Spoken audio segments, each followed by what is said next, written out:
Ici, au palais de Kigobe, dans l'hémicycle de l'Assemblée nationale, conformément à l'article 22 de la loi numéro 1/04 du 5 janvier 2011 portant création de la CNDH, les membres de la nouvelle équipe de la Commission nationale indépendante des droits de l'homme pour la période 2019-2023 ont prêté serment le 15 avril 2019 devant le président de la République et le Parlement.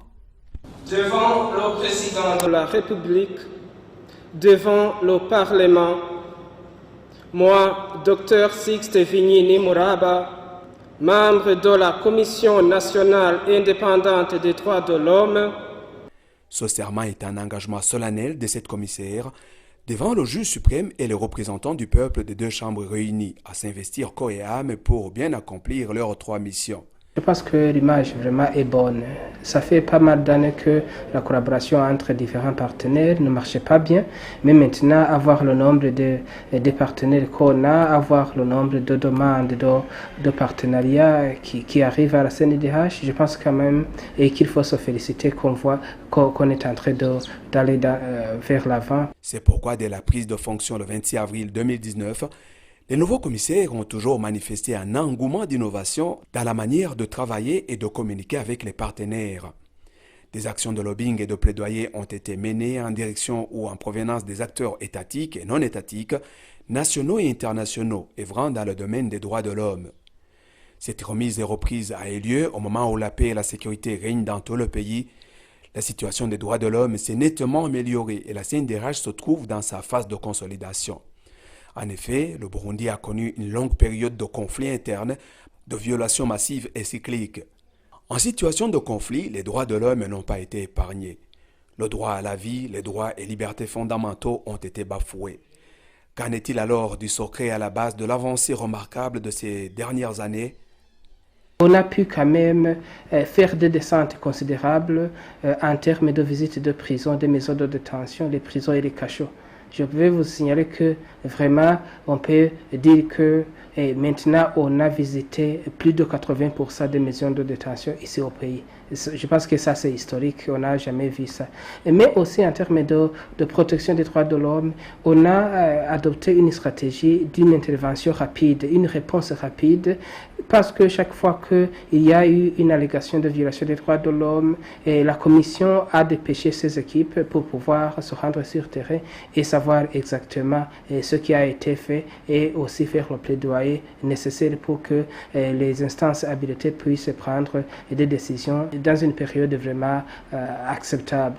Autre chose, c'est que chaque fois qu'on a vu qu'il y avait besoin d'appui aux instances judiciaires, on a vraiment organisé pas mal d'itinérances judiciaires pour aider les tribunaux à pouvoir se déplacer ou même déplacer les requérants afin de faire à ce qu'on puisse diminuer le temps d'attente, parce qu'il y a eu vraiment beaucoup de dossiers qui étaient en souffrance. Mais en termes de protection aussi, je dois souligner qu'un effort particulier a été fourni pour que les violences domestiques, les violences des droits des enfants ont été combattues, même en milieu scolaire, que chaque fois qu'on a vu qu'il y avait une personne, que ce soit un enseignant, que ce soit un parent ou un tuteur qui maltraitait son enfant, on puisse intervenir dans le meilleur délai, mais aussi conseiller la police et l'administration pour pouvoir prendre des actions concrètes. Et ça, vraiment, il faut qu'on s'en félicite. Je peux souligner aussi la lutte contre la torture, parce que certaines descentes qui ont été effectuées et qu'on a vu qu'il y avait allégation de torture, on a demandé au ministère public pour pouvoir ouvrir les dossiers à l'endroit de ces personnes. Ça, c'est quand même quelque chose d'innovant. Mais aussi, chaque fois que de besoin, on a même invité ou bien convoqué les personnes et les autorités clés pour pouvoir venir donner des éclaircissements si on voyait qu'il y a quand même un cas qui posait des problèmes. Ça, c'est quelque chose dont on peut se féliciter. Dans le domaine de promotion des droits de l'homme, ce qui veut dire qu'on a travaillé beaucoup pour éduquer la population burundaise au respect des droits de l'homme, mais aussi éduquer les différentes institutions pour pouvoir bien accomplir leur mission. Et je peux citer les journalistes, la justice, les jeunes affiliés aux partis politiques qui ont été sensibilisés à la veille de la campagne électorale pour qu'ils puissent agir d'une façon responsable et respectueuse des droits de l'homme. Il y a aussi d'autres secteurs d'activité comme la société civile qui s'organisent pour organiser une formation ou une sensibilisation à l'endroit de ces personnes afin de les aider et à améliorer leurs prestations. La création de ce mécanisme national de protection et de promotion des droits de l'homme qu'est la CNDH, conformément au principe de Paris, est une réponse pour monitorer les violations avérées et les allégations de violation des droits de l'homme. Pour gagner le pari, la CNDH couvre le territoire national et dispose de 4 antennes régionales. Dans son fonctionnement, la commission n'est soumise qu'à la loi. Aucun organe étatique ne peut lui donner des injonctions dans l'accomplissement de ses missions. Tous les services de l'État lui accordent l'assistance et le soutien dont elle a besoin. La CNDH s'avère être l'interface entre le gouvernement, la population et les autres institutions et organisations. Les articles 4, 5 et 6 de la loi précisent les 3 missions assignées à la CNDH, à savoir, de prime abord, la mission de protection et défense des droits de l'homme. Plusieurs activités sont prévues, notamment recevoir des plaintes et enquêter sur les cas de violation des droits de l'homme, effectuer des visites régulières, notifier ou inopiner dans tous les lieux de détention et formuler des recommandations à l'endroit des autorités compétentes à l'effet d'améliorer le traitement et la situation des personnes privées de liberté en prévenant la torture et les autres peines ou traitements inhumains et dégradants. La commissaire Rosenhaue, présidente de la sous-commission protection des droits de l'homme, fait le point sur les réalisations et les innovations enregistrées. À travers la sous-commission protection, a notamment pour mission de recevoir des plaintes et enquêter sur les cas de violation des droits de l'homme, c'est-à-dire enregistrement des plaintes individuelles et règlement des différends selon d'autres voies que celle de la justice et faire des investigations. Et là, en outre, le mandat d'apporter ou de faciliter l'assistance judiciaire aux victimes de violations des droits de l'homme. Par l'aide des succès, ils ont été enregistrés dans le domaine de protection des droits de l'homme au regard des cas traités en matière de plaintes, en matière de visites et cachots effectués dans toutes les communes, ainsi que l'appui aux cours et tribunaux dans l'organisation des itinérances judiciaires dans tout le pays pour accélérer le traitement des dossiers des détenus. En matière de protection des droits de la femme, la CNDH fait des visites régulières dans les lieux de détention et vérifie systématiquement si les droits des prisonniers sont respectés. Et vérifie également si les droits catégoriels des femmes incarcérées sont respectés, tout particulièrement les femmes allaitantes. Elle vérifie notamment les conditions de détention, la séparation des infrastructures destinées aux hommes, femmes et mineurs et leur aération. D'autres paramètres que la commission vérifie sont l'accès à l'eau potable et à l'alimentation, l'accès aux soins de santé, la possibilité de recevoir les visites, sans oublier de vérifier si le droit de culte est garanti. Une fois que l'on trouve que telle dame ou tel enfant est dans une situation de violation de ses droits, donc la CNDH saisit l'autorité habilitée, l'autorité compétente pour mener le plaidoyer. Une fois mené ce plaidoyer, le résultat est réalisable et visible. On trouve que pas mal de femmes sont libérées sur le plaidoyer de la CNDH. La CNDH ne libère pas les gens, mais la CNDH mène un plaidoyer en faveur de ces personnes qui sont victimes de violations liées peut-être à la procédure, liées peut-être à l'ignorance de la loi. Dans ce même cadre de la protection, la CNDH aussi a visité la maison de femmes Ngozi. C'était à l'occasion du mois dédié à la femme. Elle a organisé donc une soirée culturelle. C'était pour promouvoir les droits économiques, socio-culturels. Un accent particulier a été mis sur la protection des droits de l'enfant. Les activités relatives ont également permis une large amélioration des droits de l'homme. En matière de justice juvénile, par exemple, le Burundi aujourd'hui dispose des centres de l'éducation des mineurs en conflit avec la loi, ce qui n'est pas le cas dans beaucoup de pays africains où jusqu'à présent les mineurs sont emprisonnés ensemble avec les adultes.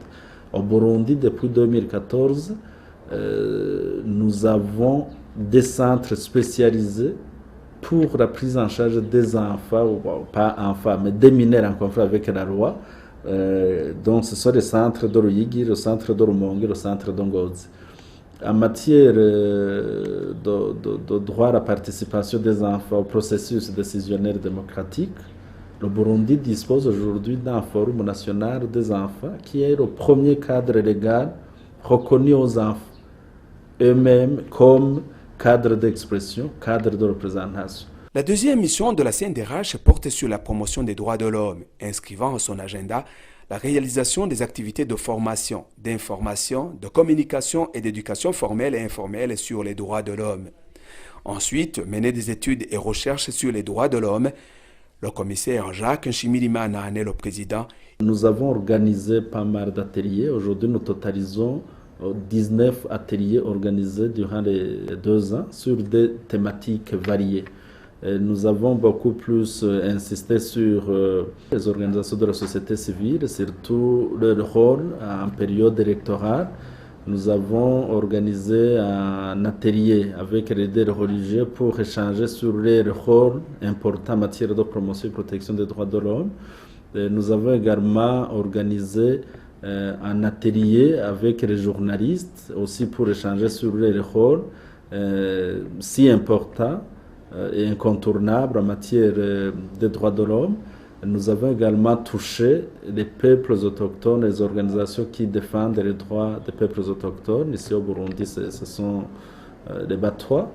Et nous avons aussi eu l'occasion d'échanger avec les élus du peuple, les députés, les parlementaires, sur la stratégie de collaboration avec la CNDH, surtout que les institutions, elle aussi a son mandat d'assurer la surveillance du respect des droits de l'homme. Je souligne la surveillance du respect des droits de l'homme parce que souvent nous avons tendance de confondre la responsabilité en matière des droits de l'homme et la surveillance. Donc l'Assemblée nationale et la CNDH ont pour mandat la surveillance du respect des droits de l'homme, mais le responsable numéro 1 du respect des droits de l'homme, c'est le gouvernement du Burundi. Troisièmement, la CNDH joue un rôle consultatif auprès des institutions, notamment en formulant des avis et recommandations à l'endroit des autorités nationales sur les questions des droits de l'homme, en contribuant à l'harmonisation de la législation nationale avec les standards internationaux.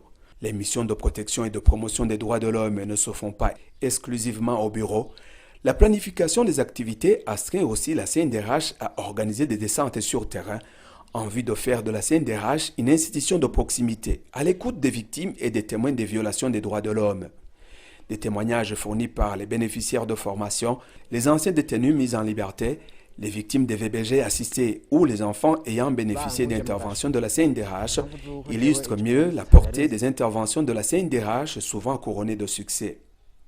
Les magistrats et les avocats, eux, reconnaissent l'acquisition des connaissances très utiles lors de sessions de formation sur l'usage des instruments internationaux relatifs aux droits de l'homme dans la prise de décisions judiciaires qui leur ont permis de changer leur méthode de travail. La formation que nous avons bénéficiée sur l'initiative de la CNDH a été très bénéfique pour moi, pour nous, parce que à partir de ce moment-là, nous avons pu insérer les normes internationales et nous faisons référence à ces normes dans les jugements rendus quant à leur motivation, et cela dans le sens de rendre des jugements solides, bien motivés, ayant des bases légales, dont ces conventions internationales ratifiées par notre pays.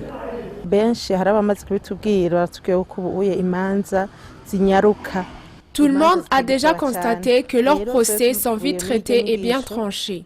Après avoir bénéficié de ces formations, j'ai vite fait la restitution pour que tout le personnel en bénéficie. Je les ai informés que la CNDH nous a rappelé que le procès soit bien rédigé et qu'il soit traité dans un délai raisonnable. Dès lors, nous avons pris un engagement qu'un procès ne doit pas dépasser un délai d'1 mois, même si la loi nous autorise un délai de 2 mois. Par exemple, si un enseignant gagne le procès, il faut qu'il reprenne son service le plus tôt.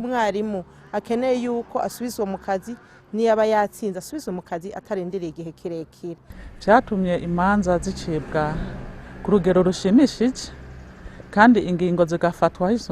Les connaissances acquises dans ces formations nous ont fortement aidés car les procès sont traités d'une manière très satisfaisante tout en respectant les instruments de protection des droits de l'homme. La CNDH nous a rappelé que trancher le procès dans les meilleurs délais aide le détenu et réduit les conflits dans le pays.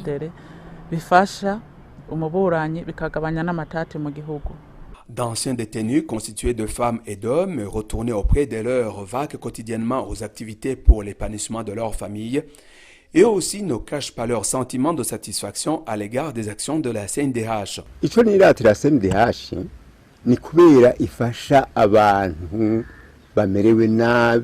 Ce que j'admire dans le travail de la CNDH est qu'elle vient en aide aux gens qui sont lésés.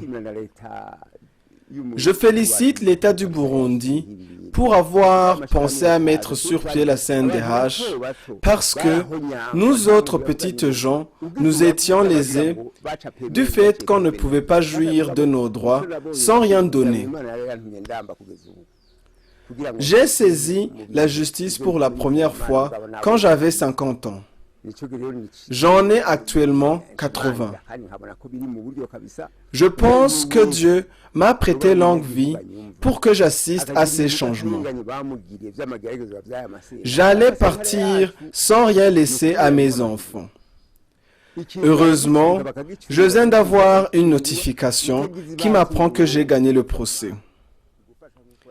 Ceci me pousse à encourager la CNDH pour qu'elle s'étende dans tout le pays afin que la population entière jouisse de ses droits.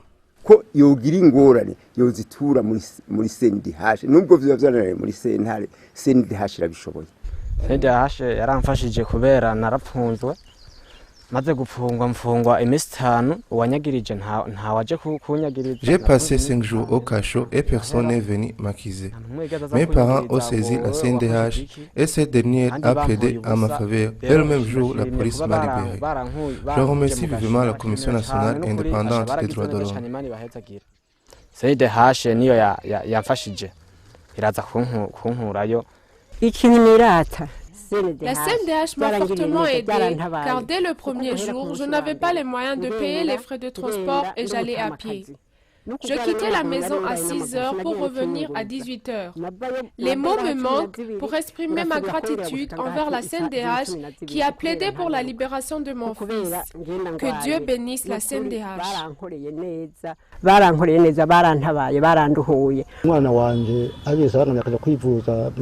Mon enfant était hospitalisé. Il a été traité et guéri. Le problème, c'était de payer les soins médicaux et d'hospitalisation, car je n'avais pas d'argent. L'hôpital n'a pas pu laisser sortir mon enfant, et c'est là que j'ai saisi la CNDH, et heureusement, la CNDH a plaidé pour mon cas. J'étais content, car mon enfant est sorti de l'hôpital après cette intervention.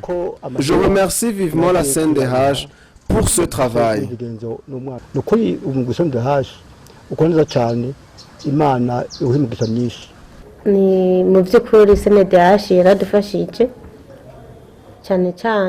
Sincèrement, la CNDH m'a beaucoup aidé, surtout pour 2 personnes. La première, c'est Sengium Vaviane, notre domestique. Je suis rentrée du marché et je lui ai donné la tâche de décharger nos provisions. Pour le remercier, je lui ai offert 10 kilos de riz. Il est parti chez lui et sur son chemin, il est tombé sur la police qui l'a suspecté de voleur. Il a été battu et il a été mis au cachot. Je suis allée plaider pour son cas, mais la police n'a pas voulu m'écouter. C'est à ce moment que j'ai saisi la CNDH qui a parvenu à faire sortir ce malheureux du cachot.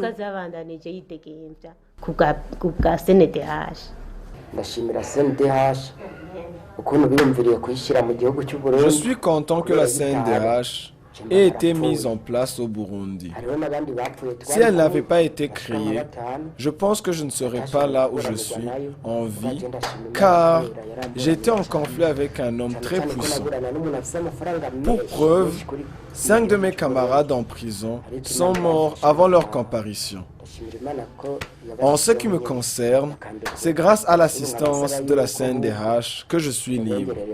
J'en profite pour lancer un appel à tous ceux qui ont été lésés dans leur droit de faire recours à la CNDH, surtout que ces interventions sont gratuites.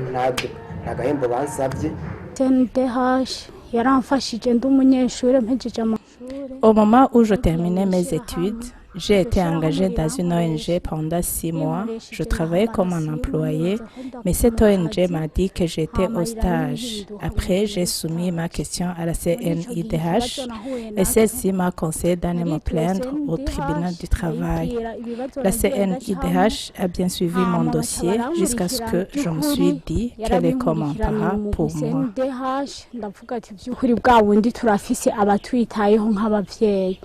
Ce qui m'a poussé à faire recours à la CNDH et le fait que mon procès, qui a commencé sous la Première République, a été régulièrement gagné, que ce soit au niveau zonal, que ce soit au niveau du tribunal de résidence. Mais la mise en exécution n'a jamais eu lieu. Très récemment, la CNDH est alors venue à mon aide quand j'étais emprisonné à la suite de cette même affaire liée aux propriétés foncières de ma famille. Elle m'a demandé tous les documents liés à ce procès. Après vérification, elle a conclu qu'aucune loi n'avait été respectée et a alors plaidé pour ma libération. Je remercie vivement la CNDH de m'avoir libéré du cachot de la police judiciaire après 3 semaines d'incarcération, car mes enfants orphelins de leur maman risquaient de mourir de faim.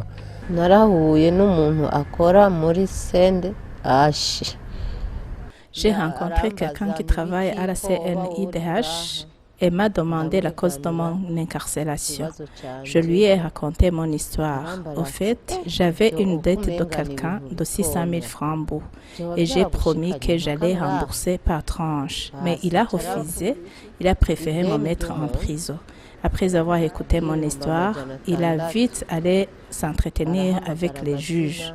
La CNIDH m'a fortement aidé car elle m'a aidé à sortir de la prison et maintenant je suis libre, je suis avec mes enfants.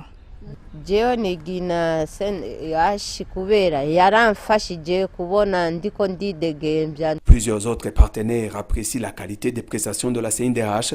Il s'agit notamment des médias comme la radio Bonesha FM qui atteste que c'est grâce à la CNDH que son médium a repris ses activités.